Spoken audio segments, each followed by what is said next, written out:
দেখুন বন্ধুরা, পরোটাটা কত সুন্দর হচ্ছে, কতটা কালারফুল হয়েছে দেখুন। তো উল্টে পাল্টে আমি এইভাবে চেপে চেপে পরোটাটা ভেজে নিচ্ছি।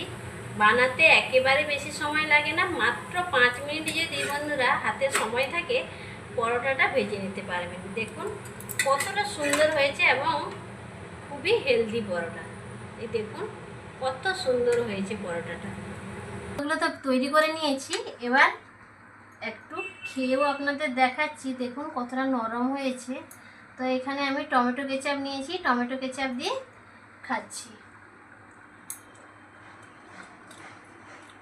দারুণ লাগছে, একেবারে ভিন্ন স্বাদের। তো আমি টমেটো কেচাপ দিয়ে খাচ্ছি বন্ধুরা।